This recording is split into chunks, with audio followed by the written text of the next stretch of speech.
is jaunuma.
Piektais ātrums ar Lindu Samsonu. Saulains un dzestars malciens šajā otrdienā, 3. februārī mums visiem priekšā. Esiet sveicināti! Čau, Matīs! Čau, Linda! Nu, labdien! Labdien! Šodien tāda sparīga diena. Kā kuram? Nē, nu ir viss kārtībā. Es arī lēnām iekustos un viss notiek. Nē, es neesmu tikko pamodusies jums par prieku, bet šodien brīnišķīgs piektais ātrums. Manuprāt, jau tāpēc ka tikko dzirdējāt Gaidžēja kompozīcijas Small Alarms, ar ko vakar atvadījos, ar to šodien sasveicinos, bet turpinājumā, protams, Dienas Jandāliņš, tāpat Ņigu novados, bet pēc 4:05 ieradīsies arī Maksims Burselis. Visticamāk uzaicinās visus jūs uz saviem koncertiem, un gan jau parunāsim arī vēl par kaut ko. Jā, kā piemēram apvienot darbus, jā? Es tomēr aktieris vai tāda mūziķa vairāk viņš jūt sevi? Jauns gads, jauni izaicinājumi. Es sapratu to, ka es vēl neesmu. Parasti man ir tāda tradīcija, vecgada vakarā es sarakstu uz lapiņas ļoti smalkā drukā, arī smalkā ko pilspalvu.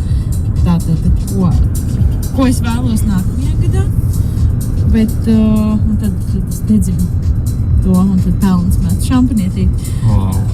Jā, nu diezgan smalks darbs tas ir. Šogad man nebija tam laika, jo es tieši pusnaktī spēlēju, tad es nevarēju nodarboties ar tādām lietām. Man bija cits kaut kas prātā, bet joprojām nedrīkst aizmirst, ka tas, ko jūs sarakstījāt arī varbūt uz tās lapiņas, tas pašiem ir jāpiepilda, jo tas no zila gaisa nenāk.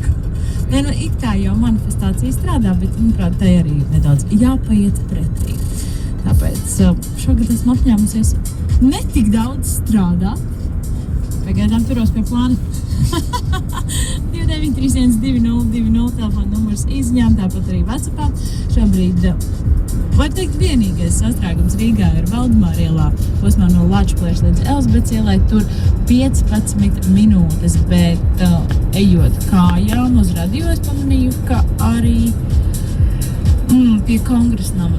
Tā kā ne tikai Valdemāra ielas virzienā, bet no visām pusēm. Tur viss ir sastrēdzis. Nav jāsmas kāpēc, tik smalki es neiedzimnājos, bet es teicu, labāk zināt un sagatavoties. Ar šo mēs atgriežamies kādā skaistā vasaras vakarā Siguldas pilsdrupās, kad M83 uzstājās tur. Kompozīcija Go uz priekšu. Station.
Inga raksta tā.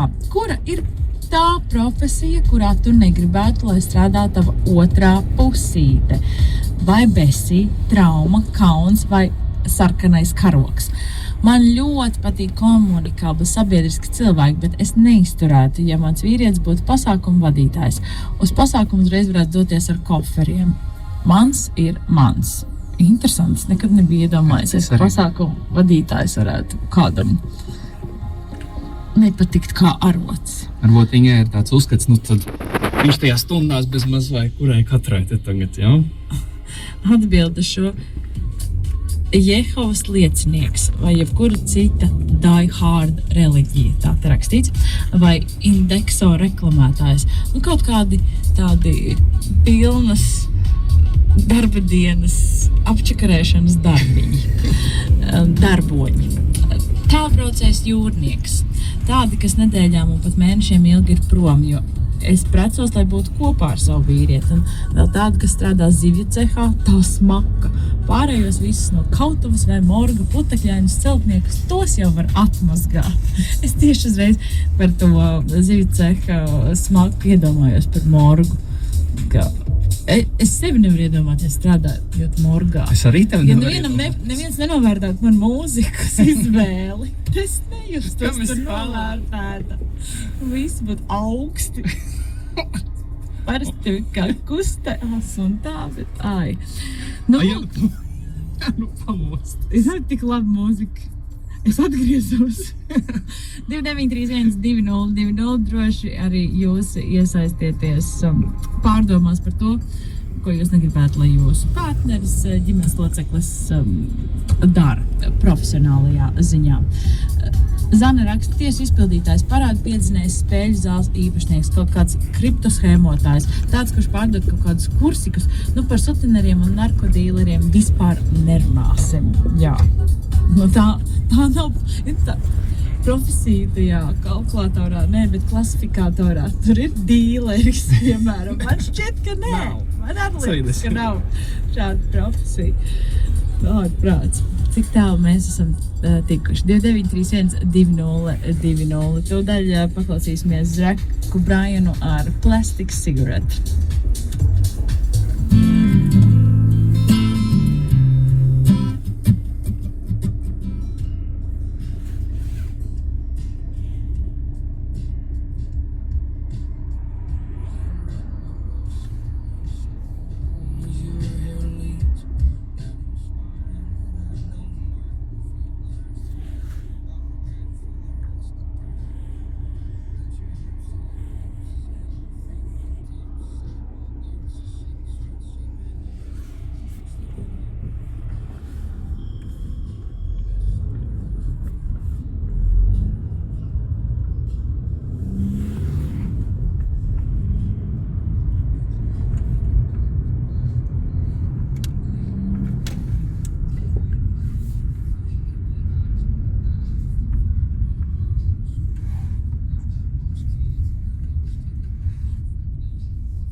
skaļi. Ārnis raksta, nevarētu būt kopā ar pieaugušo filmu aktrisi. Ievas Ivai ir uzskaitījums. Prokurārs, izvadītājs, algotnis, kūku cepējs. Tāpēc, ka var ātri ieņem dažādas formas vai? Gan jau. Un tad, es abrīnoju, ir Diāna, kas cep kūkas, un viņa ir lieliskā formā, un viņa pat taču garšo tās kūkas un cep katru dienu, un viņa tiešām arī meklē, lai būtu labākās garšniecības. Es nesaprotu, kā tā var, un jā, abrīnojam. Kāds raksta? Alduha raksta. Negribu, lai manas Ieva būtu tālbraucēja. Tik vienkārši, jā. Varbūt jums arī ir kāda versija 2931 20 izziņās un WhatsAppā vai tagad. Ņigu novados. Pirmdien, tātad vakar Pasta salā sākās 27. starptautiskā ledus skulptūru festivāla konkursu skulptūru veidošana. Apmeklētāju mākslinieku veikumu varēs novērtēt 7. un 8. februārī. Man draudzene mani mēģina aizvilināt uz turieni svētdienu. Zini, es kaut kā aizdītajos gados diezgan skeptisks biju par šo pasākumu tā iemesla dēļ, ka vienkārši bija līdz tai svētdienai viss izkusis. Bet ņemot vērā. Šogad varētu būt tāds labs gads. Ledus skulptūras šogad veido 20 tēlnieki no 12 valstīm – Argentīnas, Indonēzijas, Polijas, Mongolijas, Nīderlandes, Ukrainas, Spānijas, Somijas, Vācijas, Igaunijas, Lietuvas un, protams, arī Latvijas. Pirmajās konkursu dienās topa komandu darbi, lai pasargātu skulptūras no laikapstākļu ietekmes. Mākslinieks strādā speciāli aprīkotās teltīs, kas ļauj ledumu saglabāt dzidrumu, formu un izturību. Komandu skulptūras plānots pabeigt līdz trešdienas vakaram, savukārt no ceturtdienas tēlnieki pievērsīsies individuālo darbu veidošanai. Pēc tam notiks arī oficiāla apbalvošanas ceremonija. Vai balvas arī ir no ledus? Tad tevi apbalvo, un tad vai tev ir mājās apbalvojuma ledus skapis saldētava? Jā, launīgi. Pagrabā arī šo nevar turēt, arī nestrādā. Nē. Un īpaši tev vēl ir jātransportē uz kādu valsts. Argentīna, jā. Piemēram, Principā ar privāto reisu ar leduskapu milzu. Bet ledus medaļas gan ir kaut kas jauks. Es priecātos par tādām. Kādā pasākumā tu vēl pats arī uztaisīt tās medaļas? Jā, tagad ir ļoti aktuāli dažādos pasākumos iesaldēt kaut ko ledu. Tie būtu ziedi, krēmi, priekšmeti. Jā, pēdējā laikā, kur vien dodos, tur šī aktualitāte izskatās ļoti, ļoti labi. Laikapstākļi. Jā, agrāk visi ļoti uztraucās par to, ka tāda viss ātri izkūst, tagad tieši nekūst tajos ballītēs. Tur ir jāpalīdz, lai tas notiktu ātrāk. Kādā ziņā šajā nedēļas nogalē var apskatīt šo mākslinieku veikumu Jelgavā, Pasta salā. Tur jau ir tas jaunais zāliens. Nē, tā ir. Tu runā par Prātvētas koncertu. Redzi, tas notika nedaudz citā vietā. Nevis Pilssalā koncerts. Pilssala. Un ir Pastacela. Bet Prātvētas koncerts nenotika Pilssalā, viņš notika tā kā tādā palienu pļavā. Jā. Ne, Jelgavnieks arī var nezināt. Nē, es arī nebiju. Man vienmēr šķiet, ka tie koncerti notiek Pasta salā. Nē. Es neesmu tur bijusi gadiem, līdz ar to. Būs laiks. Priecīgi, ka jums ir arī kāda cita pļauja, kurš uzrīkot koncertu. Noturīgais salas glaznāja un izveidojas arī Ventas rumbu, un neviens steidz iemožināt katru ziemu ieraugāmos skatus. Taču nedēļas nogalē nepatīkami pārsteidza daudzus cilvēki. Labāk kadru meklējumos gāja pāri rumbai. Tas pašlaik ir īpaši bīstami, jo upē ir tikai šķietami bieza leduskārta. Tāpat ir redzams, ka upe nav aizsalus, un cilvēkiem, kas to nesaprot, ir izliktas brīdinājuma zīmes, ka to nedrīkst darīt. Rumba arī viļņojas zem ledus, veidojas gaisa burbuļi. Un vietām ledus var būt 20 cm, un vietām ledus var būt tikai 3 līdz 5 cm. Tāpēc prātīgi lūdzu, visi ir dzimuši zemledus makšķernieki, jo es vienkārši abrīnoju tos cilvēkus. Viņi arī spēja bez ledus man šķiet makšķerēt uz ūdens virsmas. Un visbeidzot, Jēkabpils novadā Latvijā Iedomājieties, tas Latvijā. Un tā ir pilsētas rekordliels 120 megavatu saules parks. Šis ir lielākais projekts Baltijas valstīs pēc uzstādītās jaudas vienā objektā, kurā atjaunojamās enerģijas